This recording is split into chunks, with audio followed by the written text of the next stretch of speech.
body at ease,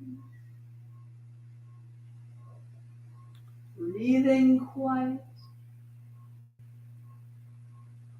sentiment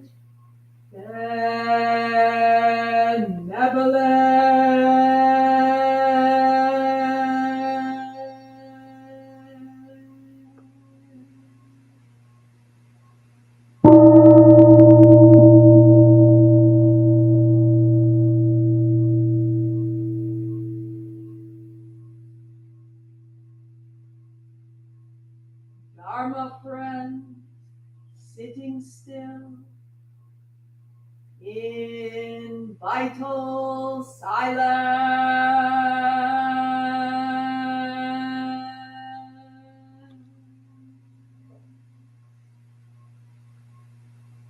Wanting nothing, we practice eco-Buddhism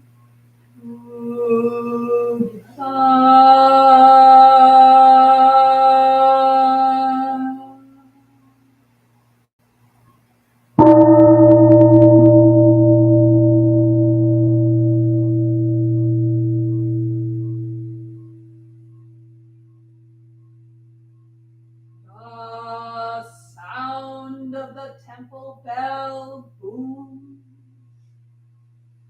for all to cease from conflict.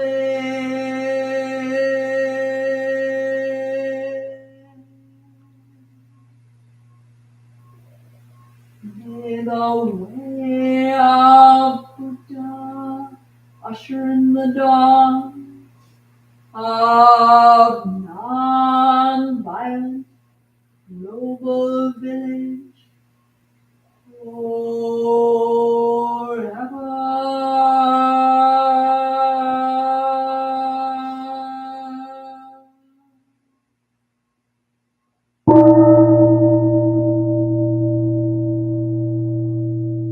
Here is the after sound of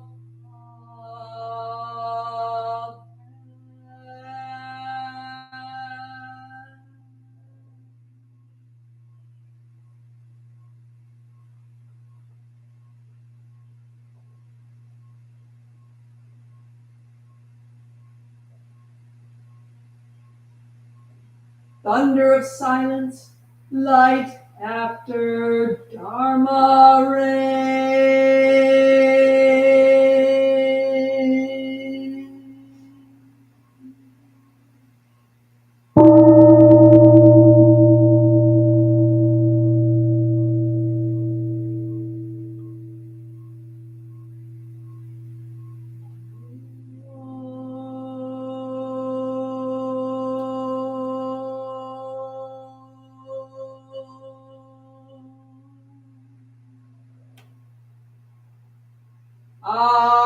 Amoga.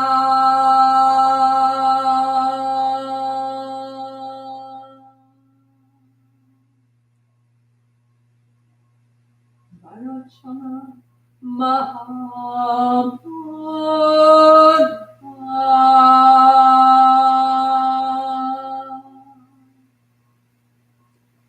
Mani Padme Jvala Avartaya.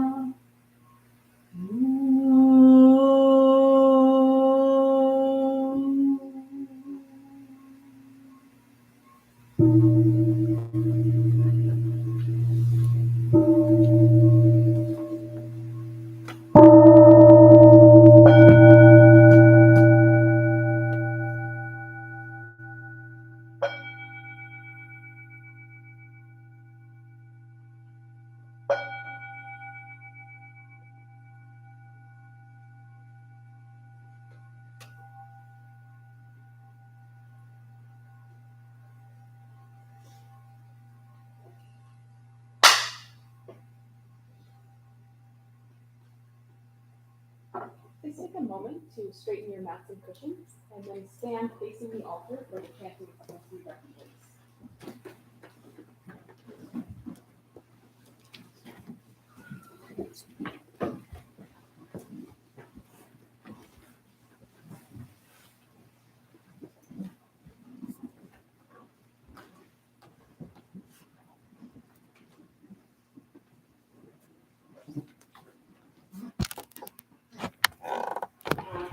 So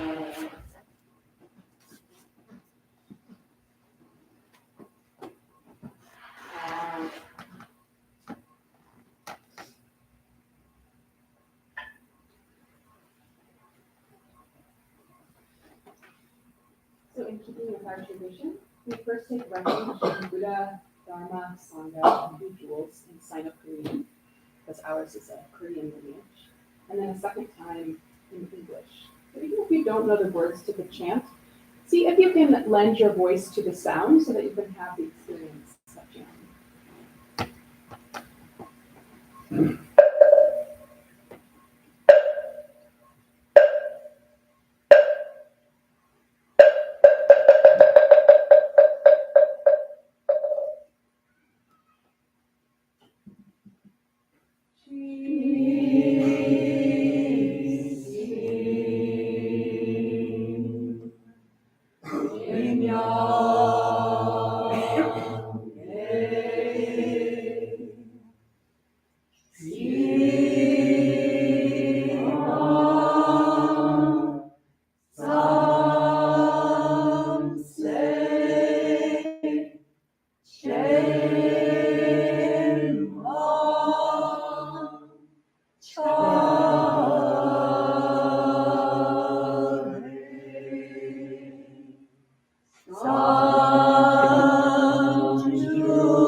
I go for refuge to the Buddha. I go for refuge to the Buddha. And resolve with all beings. And resolve with all beings. I will cultivate a heart of enlightenment.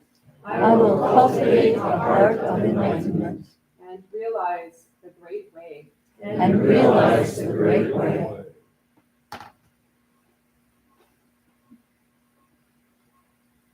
I go for refuge to the Dharma. I go for refuge to the Dharma. And resolve with all beings. And resolve with all beings. I will penetrate the teachings I will penetrate the teachings and uncover oceans of wisdom. and uncover oceans of wisdom.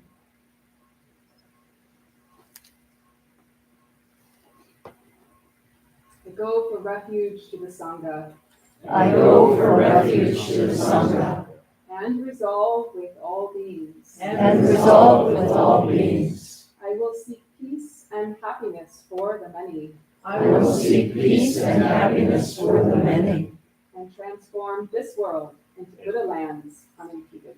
and transform this world into Buddha lands unimpeded.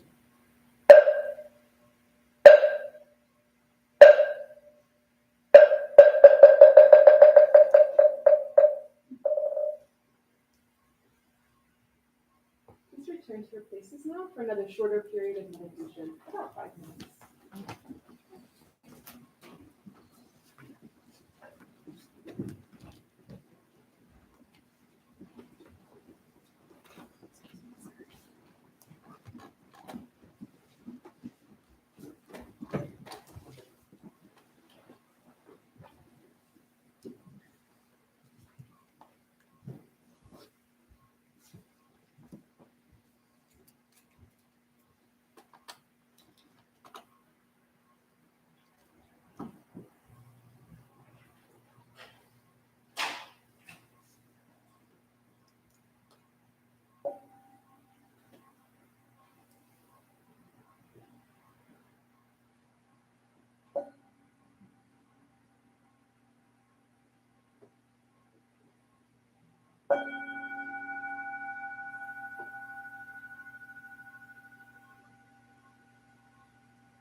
for any of these simple stretches.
Good morning, everybody. Morning. Such a lush time of year. On the drive into the temple this morning from my home in Ann Arbor, I stopped to watch a turkey and her 8 baby turkey chicks cross the road right in front of me. Does anyone know what is a baby turkey called? That was not in my brain. Baby turkey. Does it have a special name? I want to say Colt, but I think I'm wrong. That could be maybe a poult. They were about this big and they looked like little tiny dinosaurs. And then walking down Woodlawn after I parked my car, I remember there's a big mulberry tree there, and all of the black berries are just kind of falling down on the sidewalk, right for the taking. So here we are a few days after the summer solstice. And I've been traveling a bit, and so I wanted to talk a little bit about some of my adventures, and also kind of thinking about great time of year to be working with. How do we work with our desires, our sensual pleasures? Because it's the time of year of the first strawberries and the ice cream, going to the lake, and all of those wonderful summer pleasures. And I found myself on some of these big trips that I'm going to tell you about, wrestling with this concept a little bit. Where is desire a helpful aspect, sensual pleasure? How does it help us feel really alive and connected? And maybe where do we get caught a little bit? So that's what I'm going to be talking about. So in, I think it was about the third week of May, I had the opportunity to travel for the first time to South Africa. And this was a work trip ostensibly, although it was kind of a vacation. I work for a small company that's a startup, and we're based in 3 countries. So South Africa, about a third of the people, the UK, and then the US. And so this was the first time, because we all work from our homes, that we were going to meet. The company's relatively new. And so the activity that was planned for this meeting was to go on a safari together, which is kind of amazing. I never thought in my life that I would get to go on a real safari. So it takes a very long time to get to South Africa. It's a flight to Europe and then a flight all the way down the continent to the very bottom. And we stayed inside the Kruger National Park, which is, I think, about the size of Denmark. It's enormous. So we were just on one little edge of it. And this is one of the most famous and largest, they call them game reserves, game meaning the big animals that exist in South Africa. And as part of the experience, you stay in these nice platform tents, and then there's a big electric fence around where you're staying because that keeps the animals out. Otherwise, it could be quite dangerous, actually. And then there are rangers who take you out in these kind of open-topped vehicles, like big Jeeps, basically. And no windows, just a canvas top and in the open air, and then you get driven around the park. And you can't get out of the vehicle because you could be eaten by a lion, which does happen. And you're just out there looking for whatever animals are out that morning. And I kind of thought going into it, and I had a coffee chat with one of my South African colleagues who grew up there, and his dad was actually a zoologist or a game ranger of some kind. And he was a little blasé about the whole idea. He said, "You've been to a zoo, right? You've seen these animals before." I said, "I think it's going to be different." And everyone actually was kind of amazed. When you get out there and it's really, you're in their habitat, it is quite different. So maybe like the second day or something that we were there, so the game drives are like 4 to 6 hours long. At first you think, that's an enormous amount of time. But then you never want it to end because you don't know what you're going to see. So maybe the second day or so, we were like the third car in line on the little dirt road. And we saw, so when you're in the rear of the kind of little line of trucks, and you see the trucks ahead of you stopping, then you know there's going to be something good, right? So we saw them stopping. What's it going to be? And we see just the truck kind of pulled over a little bit to the side, and meandering out in front of the truck was a baby elephant. Not only a baby elephant, but it had in its trunk this branch, and it was whipping the road with the branch and putting its ears up and kind of dancing around with this branch. And then out from the side of the forest comes Mom, who's huge, and she walked out right in front of the truck and was sort of kind of keeping baby from getting a little bit too rascally with the vehicles. And our guide explained that really what the baby elephant was doing was practicing intimidation. Apparently the big ones also do this with a stick, where they beat the ground if they're trying to perhaps scare off a Jeep or another elephant, I guess. So this went on for, it seemed like quite a long time, but maybe only 2 or 3 minutes. And then they walked back into the forest and they disappeared. And so it was the talk of the whole group for the rest of the day. The baby elephant, and we got video of the baby elephant. Which car were you in, and what did it look like from where you were sitting? And it was really this kind of amazing event. And we saw many other amazing animals too, but that was one that really stood out to me. So that's the story of South Africa. I'll come back to that in a minute. And then a couple of weeks ago, I had the opportunity just for a holiday with my husband to go to Paris. Very different sensual pleasures in Paris. No baby elephants, but around every nook and cranny, just the most amazing art and history and food. And you just find yourself wanting to consume all of it, just absorb it. And so just little things, even the way that when you order a meal and it's brought out to you, and some places even use these long tweezers to put the herbs in the perfect spot on your plate and present it to you. Beautiful things like this. And then we got very interested in the fancy hand soap that was in the apartment that we had stayed in, because we had never smelled something so beautiful and all these different ingredients, and I didn't know what they all were, like bergamot, which I think is a type of lemony fruit, and vetiver, which some kind of root, I don't know what it looks like. Anyway, it was quite lovely. So in each of these scenarios, there's this initial experience where there's kind of no separation between you and the event. You're watching the baby elephant, you're so absorbed. And then there's everything that happens after that. So for the next few days, we were looking for baby elephants everywhere, and we didn't see any other baby elephants. And sometimes we would see other animals, and we think, it's just an antelope. We've seen 30, 40 antelopes. Even we got blasé about the zebras, because they would just stand on the side of the road. Oh, there's more zebras. By the fourth day, you think you've seen a lot of zebras.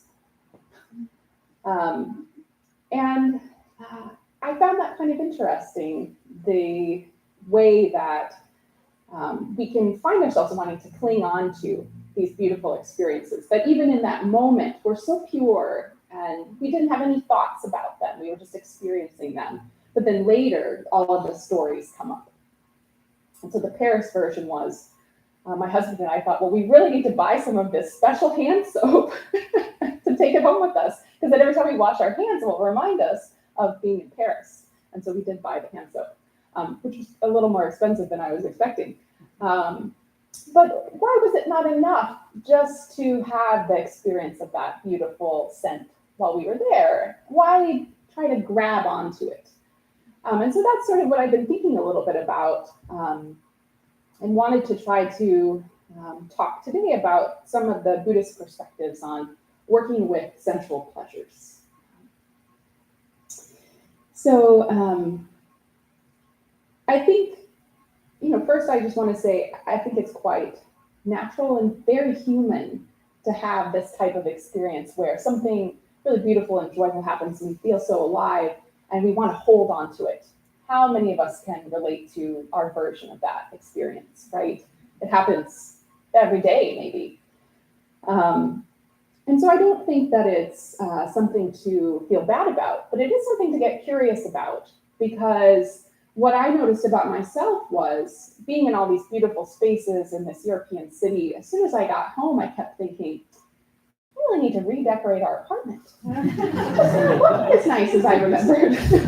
It doesn't really end with the soap, I kept, maybe what about that nice love seat that we saw at the department store? I wonder how much that would cost, those kinds of things. And so we have to really pay attention to when we are hanging on to these kinds of desires. And so I took a look through some of my old notes from a really lovely talk that one of our Dharma Guardian students gave a few years ago about the life of the Buddha. And so maybe when I started this topic, you thought, yeah, the middle way. Many of us have heard of this concept of the middle way in Buddhism. Have you heard of that idea? What do you think, how would you say, what that is in your words? Yeah. an incorporation of lack and excess, or craving and aversion, attachment. Yeah, yeah, thank you. Anyone else? What would you say it is? Not too much, not too little. Not too much and not too little, Haji says. Osilga? Moderation. Moderation. Kind of steering your boat in between the two poles, somewhere in the middle. Steering your boat between two poles and kind of always guiding it. Embracing neither this side of the spectrum nor this side nor in between, but the entire spectrum. Oh, okay. Embracing the whole spectrum, not just picking sides. Yeah. Those are some great definitions. So as I was going back through my notes, I had remembered in this talk that Osun gave many years ago that she had actually found the sutras in which the Buddha, in his own words, is talking about the experiences that led him to discover this kind of concept of the middle way. So I wanted to read some of that because I think it really, really brings it home what his personal and direct experience was in kind of uncovering this idea of moderation. So first, in the Sukamala Sutra, he's telling the monks who were his followers later in life about kind of how he grew up. And many of you probably know the story that he grew up as a prince in a palace of a wealthy family and lived essentially in what we would call the lap of luxury. So this is what he says. Monks, I lived in refinement, utmost refinement, total refinement. My father even had lotus ponds made in our palace, one where red lotuses bloomed, one where white lotuses bloomed, one where blue lotuses bloomed, all for my sake. And of course, if you know the story, you know that he became disenchanted with this lifestyle and set out to see, well, what was this big question of life really about? And so he seeks out a series of teachers and tries to learn everything that he can from them, while also kind of figuring out that he's not getting as far as he thinks he can go. And so he leaves each of these successive teachers to strike out on his own and practice some ascetic practices. And so he talks about this in the Mahasakaka Sutra. So in this first section, he's talking about how he, in his meditation practice, was really bringing every strength and force to bear that he thought might quell this suffering and this thinking. Suppose that I, clenching my teeth and pressing my tongue against the roof of my mouth, were to beat down, constrain, and crush my mind with my awareness, just as a strong man seizing a weaker man would beat down, constrain, and crush him. In the same way, I beat down, constrained, and crushed my mind with my awareness. And I think maybe we can relate to that approach too. Perhaps we've tried that, the beating down, constraining, and crushing of the awareness, and it kind of doesn't work. So he realizes this. And he goes even further. So he tries various ascetic practices, like common at that time would have been not bathing, taking in very little food, maybe holding your body in a difficult position like standing on one leg for a long period of time, again, to see if you can purify the mind. And if you go to the Detroit Art Institute, there is actually a Buddha figure there in their Asian art collection. And I looked it up on their website. It's from 14th century China. I had a picture of it in my mind, and it's in a little glass case on a column, I guess. So you can walk around the whole thing. And it's the Buddha kind of in his ascetic years. And he's kind of hunched over like this. And if you walk around to the back of it, you can see through his robe, his spine is uncovered. And he's quite gaunt. And so this, again, from the same sutra, is him talking about that. Simply from eating so little, my limbs became like the jointed segments of vine stems or bamboo. My spine stood out like a string of beads. And he becomes quite weak. But then if you know what happens next, does anybody know what happens next? someone brings him a bowl of porridge, a young woman, milk porridge, and he is nourished by this. And he realizes that there's something else. There's a balanced approach to take, and he begins to take more nourishment and vow to sit under this tree until he realizes the nature of these questions that he's been asking. And perhaps ironically, I happened to be scrolling through Instagram the other day, and I found out that there's an Instagram page for this wonderful temple in Korea that has temple stays, and it's the home of a contemporary Korean nun who's also an amazing cook named Jung Hwan. Some of you may have read about her or even seen her on a Netflix show a few years ago. And I had a little caption of her working in the garden, and it said, Jung Hwan reminds us Buddhism began with a meal. And I thought, wow, why didn't I ever think about it that way before? I'm a cook myself, and so it really kind of struck me at that moment.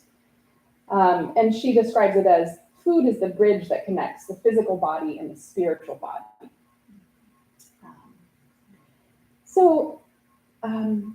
I think that is just a different way of talking about that middle way path, right? As you said, sort of not leaving aside the left or the right, but the whole spectrum. And as you said, sort of steering in between these two poles. Maybe it's always calibrating.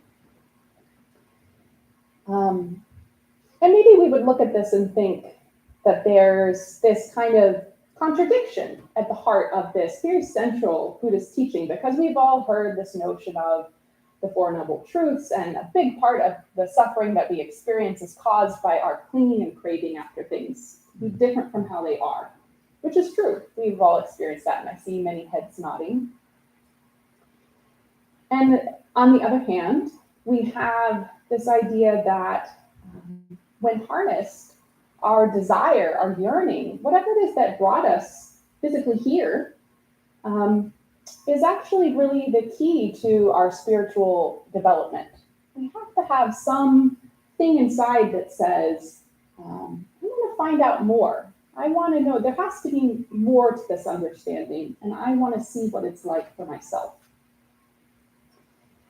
And you'll find, or at least maybe they just stand out to me personally, over and over again in our Dharma tradition. Oftentimes we'll hear a teaching, and then we'll hear a teaching that seems to directly contradict it. And they exist in the same universe and in the same school of thought. And for a long time, I spent a lot of time kind of wrestling with, how do I logically make sense of bringing these two things together? But the more that I kind of try to work with these teachings, the more I think that actually they're just constantly showing you all sides. So it's not like a one side, it's like maybe a sphere, just turning it over. Sometimes it's like this, sometimes it's like that. Be aware of each extreme, and always looking at this multifaceted kind of experience in a more complex way. And a very simple phrase that you may hear, which comes from a Buddhist teaching, is do not make two.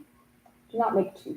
We may give you two things, but don't separate them. What is it that actually is the one thing?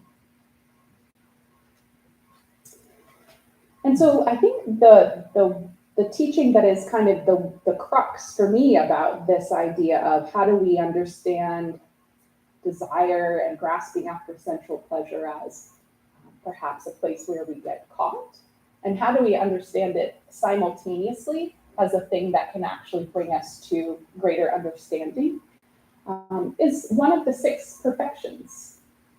So the 6 perfections are, we recite them at our 4 o'clock service, kind of these pillars of human character. And so that includes things like patience, doing our meditation practice, all of the ways that we can cultivate, not becoming perfect, like we don't make mistakes, but almost like realizing our true potential. That's kind of what the notion of perfection means here. And so the one that I wanted to more deeply look at with you today is Virya, which could be called energy or life force or kind of something like that. And so this is a wonderful book that I highly recommend. It's a tiny bit academic, but still quite accessible, by Dale Wright, The Six Perfections, Buddhism and the Cultivation of Character. And so I wanted to read a little bit because he actually touches on this middle way idea, and he organizes this book around each of the six perfections, and then sort of the historical teachings and views on it. And then he does sort of a contemporary, he calls it a critique. So he's going to challenge some of the ideas a little bit. You'll hear some of that. All right. Within each culture, different positions were taken, some more extreme in separating spirit and matter, and some more moderate. Early Buddhists took what they thought to be a, quote, middle path between extremely ascetic separation of mind and body, and earlier conceptions that failed to make a meaningful distinction at all. From our contemporary point of view, however, the extent to which Buddhists sought to subordinate body to mind was substantial, and this fact links the early Buddhists to the thinking of their Greek and early Christian contemporaries. All of them looked down on their bodily existence from the perspective of the newly emerging spirit. Nevertheless, in our own efforts to imagine an ideal, we will want to think seriously about the limitations of traditional mind and body dualism and avoid many of the unhealthy consequences that follow from it. We have good reasons to be aware of all the ways in which mind and body join together in the spiritual quest, and following this awareness, construct practices that facilitate their conjunction. And then he talks a little bit more about the middle way here. So early texts sought to develop a middle path between intemperate indulgence and extreme denial. And neither extreme is freedom to be found, because whether in turning ourselves over to the pursuit of sensual pleasure or in puritanical disgust for it, we are still tied to an understanding of our physical existence that distorts the balanced coordination between mind and body that fluid functioning assumes. The mastery of the physical is not about enjoying less, but enjoying more profoundly by means of deeper awareness in view of a wise understanding of how to coordinate different dimensions of our existence so that each plays a role that enhances the whole. So let me read that again because there's a lot of clauses in there, but I think what he's getting at is important.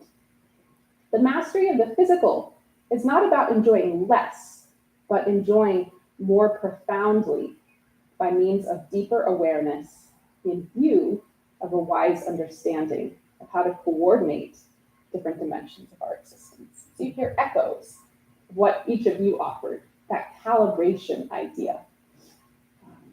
So not make you two. I think there was one other part I wanted to read. As you can tell, it's kind of a deep and juicy book, so I won't go on too long. But I did want to read this bit here, which gets more directly at sort of harnessing desire in service of this greater spiritual project. So he says, desire is the basis of motivation. It is the source of our energy. Without wanting something enough to motivate our will and energize our action, we are unlikely to pursue or get it. Imagine what it would be like to eliminate all desire while still living a human life. We would be inactive, impotent. Lacking ambition, we would be without purposes and plans. Existing in so dispassionate a way that we desire nothing, we would be indifferent to any outcome. We would not care about anything. Apathetic, that is, lacking passion, or pathos, the root of that word, we would be devoid of feelings of any kind, as well as the activities and spiritedness that follow from them. Although it is no doubt true that there have been a few aspirants who have understood the Buddha's enlightenment to be a state of complete desirelessness, this is not the image of the compassionate and energized bodhisattva that we are likely to imagine and admire. A richer and more complete conception of Buddhist enlightenment encompasses and elevates desire rather than rejecting it. Spiritual discipline, then, is best conceived not as the repression of the energy of desire, but rather its reorientation.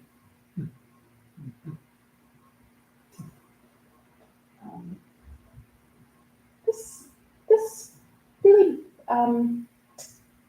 made sense to me from my own personal experience, because as I continue in these practices and in this tradition, I started out thinking, I'm going to get rid of a lot of stuff I don't like about myself. I'm a perfectionist, and I'm just gonna, I'm gonna get rid of that. Somehow I'm gonna extract it and put it over here and be done with it. But it doesn't really work like that, I found. And the thing that actually helped me see this concept of reorientation was something that I read a few years ago, and it was kind of thinking about how do you, under the same kind of pressure that turns the coal into a diamond, what is it that perfection becomes? It's not going anywhere, but it can become much more refined. And so for me, that is discernment. Perfection is the critical eye, always noticing what could be better, what could be done differently, but it's leaving aside the me and the worry and becoming discerning. What is it this situation actually calls for? That's not about me and how I'm caught up in being perceived, but actually what serves the community or the situation. And so that really helped me think about and kind of accept a lot of these traits that I have and see how that they can be much more skillful with practice. And so I think that's a lot of what Dale Wright is saying, that as humans, we can't just kind of carve out the yearning and the wanting and the clinging after things, but we can reorient the energy in skillful ways. And it's not a one-time kind of deal, right? It's all the time. Every question of the hand soap and whether we decide to reorganize the apartment and all of those things. Luckily, I have a husband who tells me when I'm going overboard. So that also helps. You should listen to your partner. And when you find yourself afterward looking for the baby elephant, as it were, that's no longer there, you can get a little bit more curious about that. And so I just have one last really brief story about how we might think about this recalibration, how to harness this energy. So coming up in about a week or so will be our big summer retreat. So about 35 or more people will be here from our sister temples in other cities. There'll be a 5-day retreat and then some annual meetings and conversations after that. And we have retreats, longer retreats like this a few times a year. And it's been a couple of years now, partly because of the pandemic. But in the past, I have been given the duty of being the cook for the retreat. So a few years ago in the summer, I was the cook for the retreat. It's called the Intenzo, which is actually a Japanese term, but in any case. The Intenzo is responsible for planning all the meals, leading the kitchen crew. It's multiple people that contribute, and then making sure everything is plated and served according to schedule and tradition. And there's a lot of things to be paying attention to. And as I mentioned, I really like to cook. And I have done this duty a few times in the past. And it's a little nerve-wracking because you're feeding a lot of people, which maybe if you only cook for 1 or 2 at home, and thinking about how do I feed 20 people and get it done on time, and I only have an hour, and it has to be beautiful, but it has to be simple. It's like a koan. And I had received feedback a couple of times to simplify. Well, you need to simplify the meals. So this summer, the last summer that I did this, again, like I said, a couple of years ago, I really was quite keen to do as simple a food as I could. And so I was really trying to make it simple. So, a little rice and some tofu and some pickles and this kind of thing. And I thought, this year I've done it, it's simple. And I still received the feedback, Jagwa, you need to simplify. And I thought, "Oh, I don't know what that is. I was sort of like, at first I thought, that can't be true. But then I was really curious about it. What does simple mean then? I'm missing something about the meaning of this. And then I had the experience at a retreat, maybe 6 months or a year later, in which someone else was the cook. And she's also an amazing cook, better than me. And the food was so delicious and simple, but so delicious. And I was sort of distracted about the food and really enjoying it and kind of wondering what's going to be for lunch. And then I had this light bulb moment. Oh, the simplicity is not what you're putting on the plate per se, but it's the intention that's driving that. And so what does this situation really call for? It's not about Jagwa made the most beautiful, simple meal, and isn't it still delicious? It's about what do a group of meditators actually need. So they need to not be overfed, because you're sitting all day, not very active. They need to not really have any more distractions than they already have. So a little bland is better, I think. And almost a sense of nourishing without trying. Boy, what is the simplest nourishment that really is just something that maybe you didn't remember what you ate, but you were nourished. And I think that's maybe more what the simple means. I haven't had a chance to test out this theory because I haven't been to Tenzo again in a while, but I'll find out. And so I think that's my experience of that kind of reorienting view. And it often involves opening up the perspective of what the situation really calls for, and not trying to guess at this adherence to some kind of perfect ideal. So I think the only thing I would say then is, and I have our Dharma teacher Kusa's kind of voice in my head when I think about this, because I really appreciate how he always brings us back to the foundation. And so it's not just this reorienting, but why? What is the reorienting for? And so I think as I sat down to make these notes, I had his voice in my head, and that is, why are we doing this? You know, it's not just to harmonize, that's important, but it's about this bigger project of becoming more free. That's really what all of these practices and teachings are about. Us becoming more free, our communities becoming more free, and that interplay between the individual and the community. And so I think that comes full circle to the questions and the little stories that I posed at the beginning. The conversation gets more interesting with ourselves when we notice we're getting caught by desire, and then we can ask ourselves about that. Well, who is the me who thinks they need fancy hand soap? What's that about? Just a tiny example. Who's the me who's present in raptured awe in nature? What's that about? And how might I notice where I can skillfully direct those varying energies in ways that really help whatever situation that I find myself in. Okay, well, we have a few minutes, and I'm curious if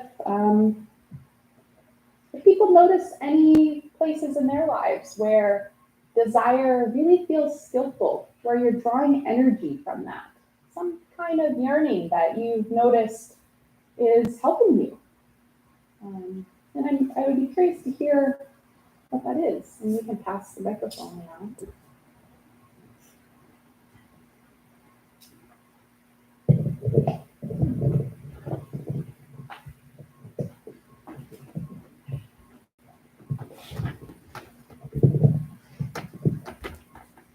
Actually, I've noticed that that sort of yearning, this desire, has been very, very helpful in the care and rearing of children Mm.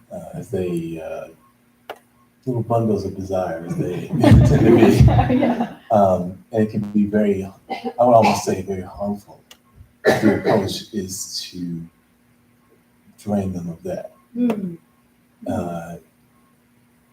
Sort of like losing an opportunity to teach how to guide them in that, sort of like the lesson you're giving today. It's having desire is not wrong. There are skillful and unskillful ways of making use of it. And so I find it's a more skillful outcome to take advantage of those opportunities to guide them toward the skillful, as opposed to, like you're saying before, clenching your teeth, like crushing the desire out of them. Yeah. Thanks. Thank you so much.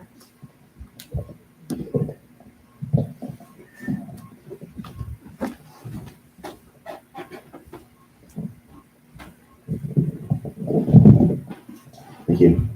So I've worked as a career scientist, and there's always a desire to know. There's always a desire for truth and to like keep seeking. That's what gets me up every day into trying to figure out things that have never been known before. Even when you hit a dead end, you just think, oh, that's where the truth isn't. So then you can recalibrate and keep going. Wonderful.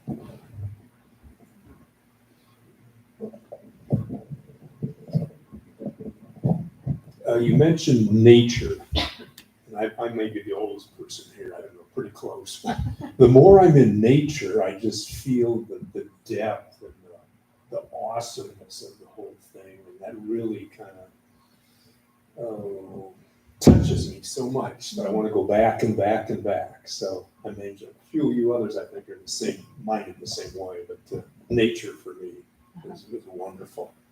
Yeah, thank you.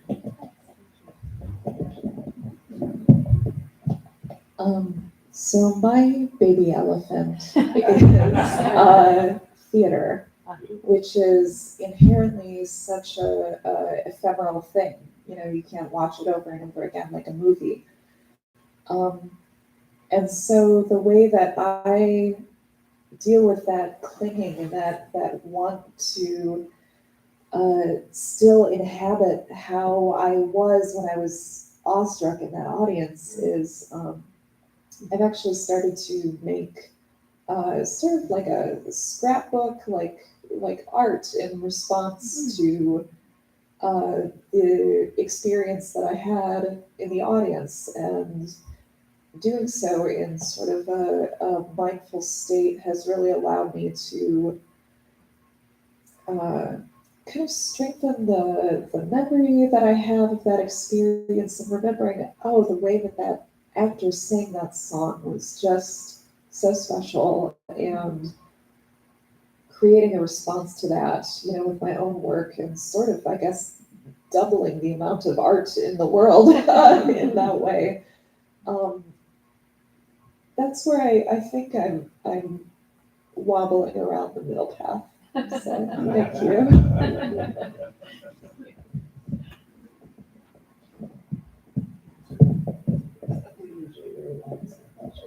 Too close to me.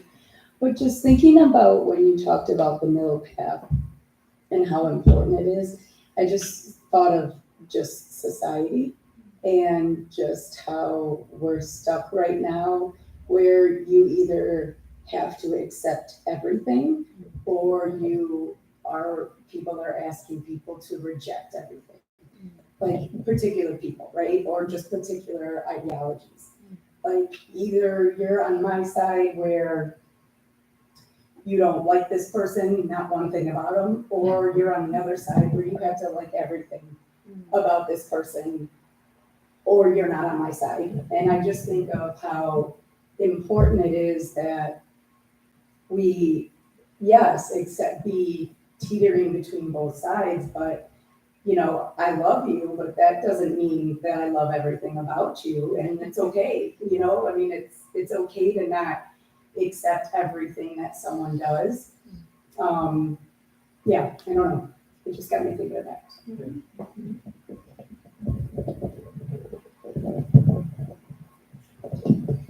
Yeah, I think for me, I struggle a lot with the desire to know things, which I think is an energy that I really need to redirect a lot more and turn into more of a desire for understanding. I guess it's a semantic thing, but for me, knowing is sort of, I have myself, there's something over there, I need to fit that into what I know. So I then know it, I know everything about it, versus redirecting that into a desire for understanding, which is more of expanding my own perception. So I'm not fitting that into what I already have, it's expanding what I already have to fit whatever that is. And so I think just, it's really easy to, I guess what you were saying is like you hear one thing about someone, you think you know everything about them. They fit into a mold that you have in your head.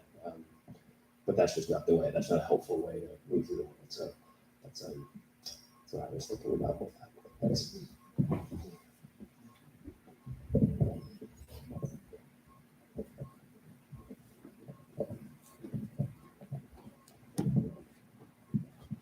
I find that I do the wrong things with desire. That living in this town, I find it very easy to say, boy, if I won the lotto, I'd buy a car like that. Or, I'd hire an architect to build a house like that for me. Whatever it might be. If I only had one more of those. And then I label desire as something, even in our meditations and things, I label desire as something to get rid of. That desire is getting in my way and only causing suffering. And lately I've realized that, which Jagwa, you may have been the one that said it, but certainly someone in the room was talking about desire being an opportunity. And there are things in my life that I desire and I'm afraid to do it. It's not that I see it as something that's wrong. It's something that I either say, oh, I could never be any good at that. Or, oh, I'm too old to do that. Or, oh, this has to be a diversion. I need to stay focused on what I'm doing.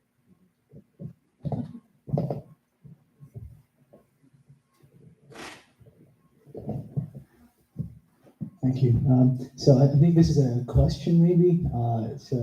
We talk about the positive desires, desiring something, but how about fears and kind of desiring not something, right? So like one example is you're sitting and not doing anything, and you're like, oh, maybe I should do something.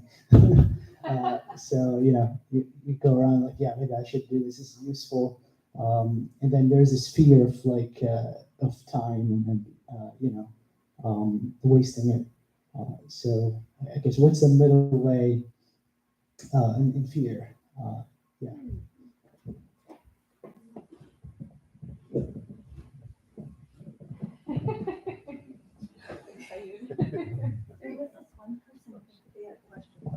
Oh, yeah.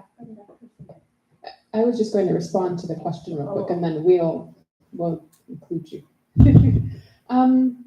So the teaching that's coming to mind around fear is there's a teaching in Buddhism of the three poisons: greed, which is desire, grasping after, delusion, thinking you know and being deluded, and aversion, which fear can be a big part of aversion. So these are kind of related things that we can get caught on. I myself am an aversive person more than I am a greedy person, except I guess when it comes to home furnishings. Apparently. My husband's more of he's a collector. We have hundreds of books and 50 D&D books, and there's a lot of stuff, and I'm the fearful worrier more than that. So I think that it's quite common to have sort of a tilt in one direction or the other with those three. We experience all of them, but I think some of the same ways of working with it still apply, and that's the curiosity part. Well, what is it about this aversion? What's really driving the fear? What do I think is going to happen? In what ways am I deluded because I think I can control the situation by worrying about it? They're all kind of interrelated. I don't know, that's what's coming up. I think they're all kind of cousins of each other in the sense of it's this place where our energy is getting stuck, and there's some thing that's driving that. And usually it's an opportunity for some self-reflection about what is it that's driving that. Why do I have that rule for myself in my head that I have to do this? So sometimes the middle way is this meandering towards the path of more discipline, and sometimes it's meandering toward the path of more spontaneity. And it can vary from person to person and the situation that you find yourself in. Yeah. Okay, we had one more comment from the audience.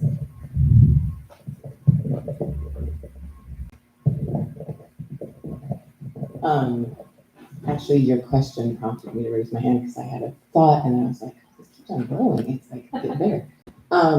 My in-between that I've been grappling with is I'm on a health journey that's kind of scary. Sorry, I should cry. And so where I've gone to extremes of like my desire to really live and what that means, whether it's like diving into these treatments that consume my day, consume my brain, consume everything, or to like say, forget it all, I'm gonna go hike in the woods and see my friends and live my life, and like, where's the in-between between those two things for me to live? And that's what I've been grappling with. And then you brought up fear, which part of it is all driven by fear.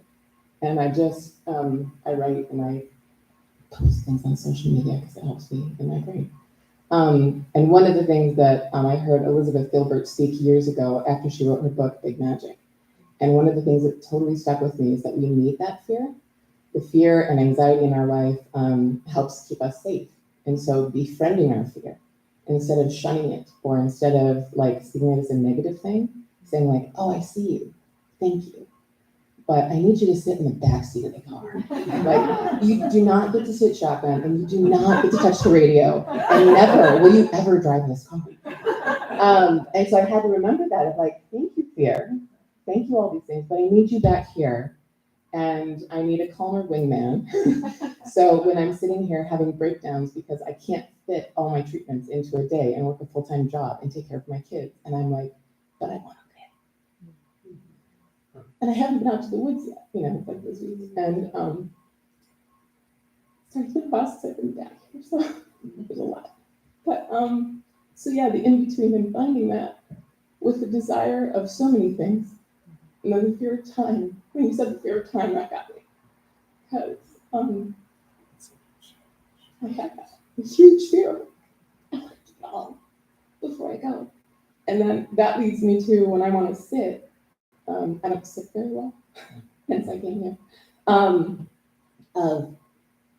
The fear of time keeps me buzzing around all the time instead of, for me to just sit and say, this is okay. And really let go of the shoulds that sit in my head. I had someone the other day, he's a industrial designer. He went to art school and he's like, oh, I got a desk job. And I was like, what's your full job? And he's like, yeah, I have a sketchbook next to my bed and I should do this. And I'm like, how about you could do something with it? But maybe the joy of just doing it, that's enough. And finding that place of, it's enough, And I think we are so busy. There's so much static, so many things coming in that sometimes it's okay to just say, yeah, right now in this moment, it's okay.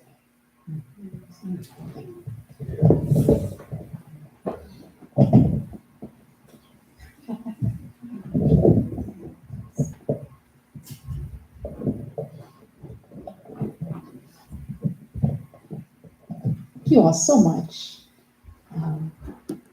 And amen.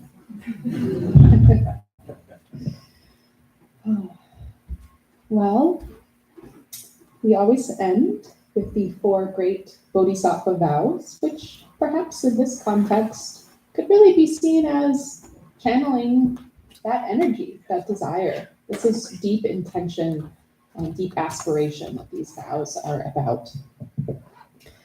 So please repeat after me. All beings, one body, all beings one body. I vow to liberate I vow to liberate blind passions one root. blind passions one root.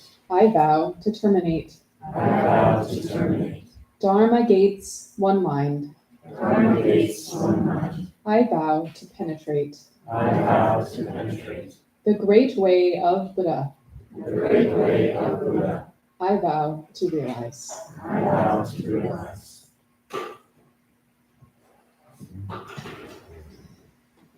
Do we have some announcements? Yeah.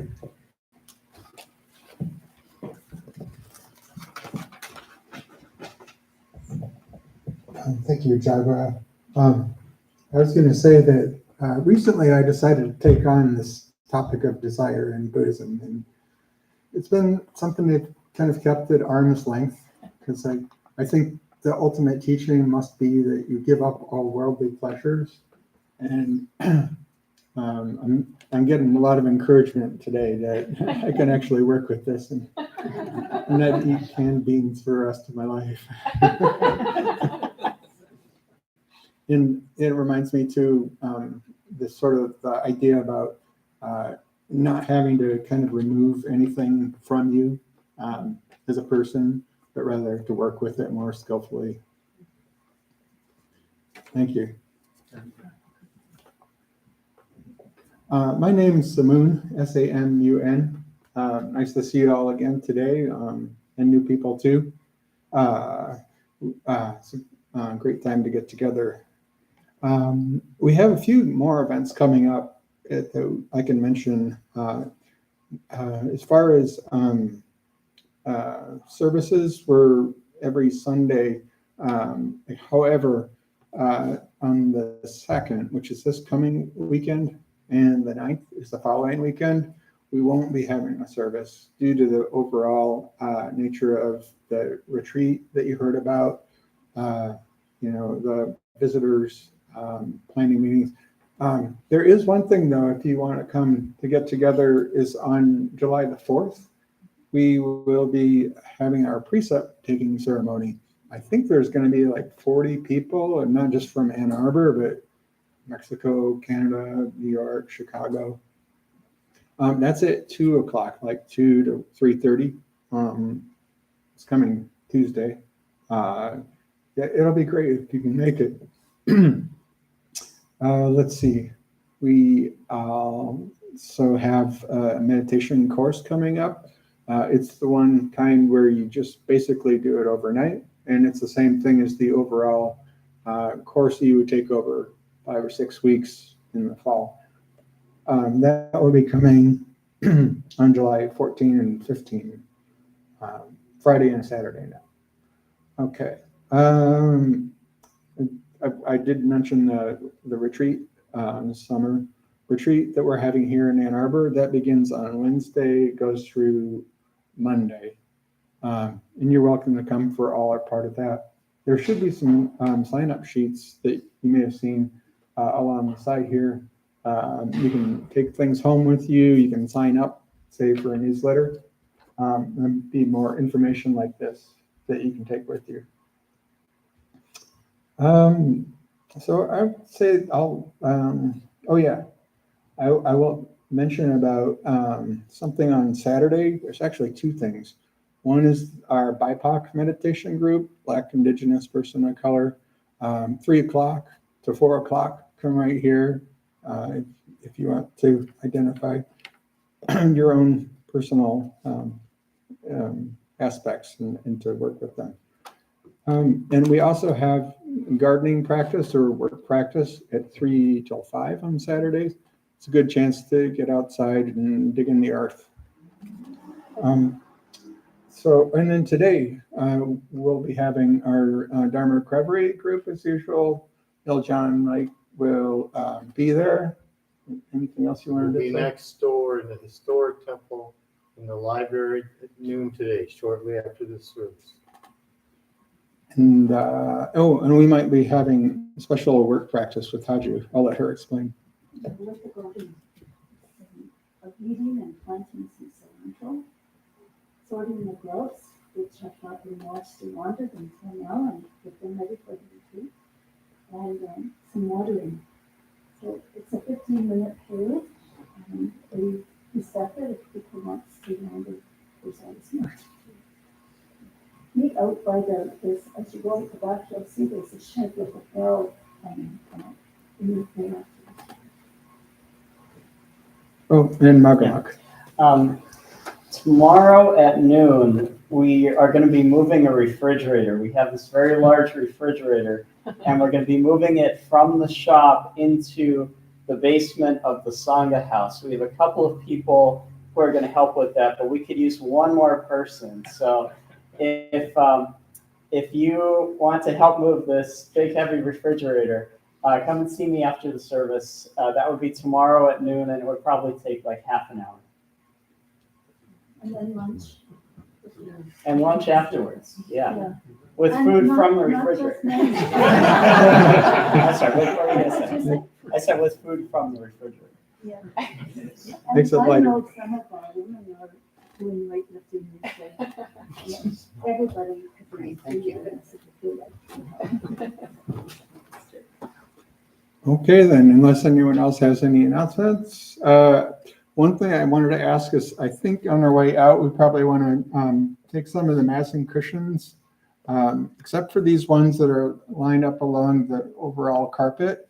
We have the mats and cushions on this side, and they go on the stage. And on this side, they go back here in the corner, and try to just sort of fit them together with light ones and keep them nice and straight. And I guess that is just about that. Thank you for coming. All right, thank you all for being here. So we'll stand and formally end with 3 bows facing the altar before we put away our mats and cushions.